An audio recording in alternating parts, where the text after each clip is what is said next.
নজর রাখবো পরবর্তী সংবাদে। রাজ্যে এখনো পর্যন্ত পেট্রোল ডিজেলের সংকট অব্যাহত রয়েছে, কারণ প্রত্যেকটা পেট্রোল পাম্পে এখনো পর্যন্ত লাইন রয়েছে। তবে এই সংকট দূর হয়ে যাবে 26 এপ্রিল পর। রাজ্যে আজকে প্রবেশ করতে চলেছে পেট্রোলের ট্যাঙ্ক এবং তার সঙ্গে রেল যোগে এই পেট্রোল রাজ্যে প্রবেশ করছে এবং জাটিঙ্গা যে জায়গাতে ধস নেমেছে সেই জায়গা পেরিয়ে গেছে ইতিমধ্যে, যে খবর মিলছে রেল দপ্তর সূত্রে। তবে দীর্ঘ 5 থেকে 6 ঘন্টা লাইন এখনো পর্যন্ত রয়েছে, কখনো পেট্রোল তো আবার কখনো সিএনজি সংকট দেখা দিয়েছে। কথা বলবো এই সম্পর্কে আমাদের প্রতিনিধির সঙ্গে। অঙ্কিতা, পেট্রোল সিএনজি সবেরই সংকট রয়েছে এখনো অবধি, কি খবর পাচ্ছ পেট্রোল পাম্পগুলো থেকে, কি জানা যাচ্ছে? একদমই, দেখো একদিকে দেখা যাচ্ছে কিন্তু রাজ্যবাসী এক প্রকার হয়রানির শিকার, কারণ পর্যাপ্ত পরিমাণে রাজ্যে পেট্রোল ডিজেল নেই, যার জন্য গ্রাহকেরা হয়রানি চূড়ান্ত পর্যায়ে ইতিমধ্যে পর্যবসিত হয়েছে। প্রায় ঘন্টার পর ঘন্টা তেলের জন্য বাইক এবং যান চালকেরা দাঁড়িয়ে থাকতে হচ্ছে।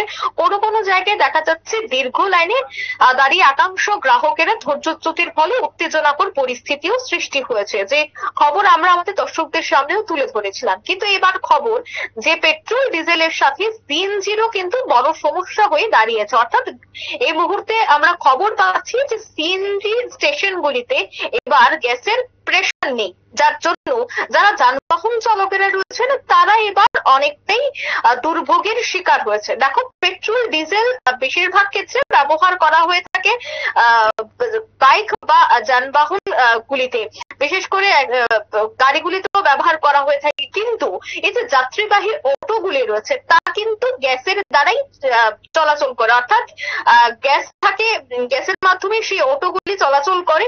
কিন্তু এবার যেহেতু সিএনজি গ্যাসের সংকট দেখা দিয়েছে, সেক্ষেত্রে কিন্তু অনেকটাই বিপাকে পড়েছে যাত্রীবাহী অটোগুলি।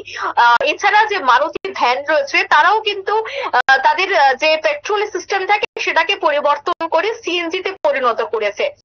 যেন প্রত্যেকেরই জানা যে পেট্রোলের দাম অগ্নিমূল্য, সেক্ষেত্রে অনেকেই সিএনজি ক্ষেত্রে ব্যবহার করে থাকে। কিন্তু এই মুহূর্তে আমরা খবর পাচ্ছি যে ড্রপগেট স্থিত যে সিএনজি স্টেশন রয়েছে সেখানে সিএনজির প্রেসার অনেকটাই কম রয়েছে, যার জন্য সকাল থেকে দীর্ঘ লাইন পরিলক্ষিত হচ্ছে। যাত্রীবাহী অটো থেকে শুরু করে যে স্কুল ভ্যানগুলি রয়েছে সেই সমস্ত গাড়িগুলির দীর্ঘ লাইন পরিলক্ষিত। অর্থাৎ একদিকে রাজ্যে দেখা যাচ্ছে ডিজেল বা পেট্রোলের জন্য দীর্ঘ লাইন বাইক এবং যানবাহন চালকদের, অন্যদিকে দেখা যাচ্ছে যাত্রীবাহী অটো বা যাত্রীবাহী বাস এবং যে স্কুল ভ্যানগুলি রয়েছে তারা এবার দীর্ঘ লাইনে দাঁড়িয়ে পড়েছে। শুধুমাত্র আমি স্কুল ভ্যান বলবো না, অনেক ক্ষেত্রে দেখা যায় যে কার, অর্থাৎ যে মারুতি কারগুলি রয়েছে তাও কিন্তু ইতিমধ্যে অনেকে পেট্রোলের পরিবর্তে গ্যাস সিলিন্ডারে রূপান্তরিত করেছে, তাদেরও কিন্তু এই মুহূর্তে ভোগান্তির শিকার হয়েছে। কিন্তু আমরা এই মুহূর্তে খবর পাচ্ছি যে ড্রপগেটে শুধুমাত্র এই প্রেসারের একটা সমস্যা হয়েছে, যার জন্য কৃষ্ণনগর স্থিত যে সিএনজি স্টেশন রয়েছে সেখানে সকাল থেকে দীর্ঘ লাইন পরিলক্ষিত হয়েছে। আর কৃষ্ণনগর থেকে সেই লাইন কিন্তু এই মুহূর্তে আমরা কিছুক্ষণ আগেও দেখেছিলাম যে একেবারে আড়াইমাইল চৌমুহনী পর্যন্ত সেই লাইন দেখা গেছে।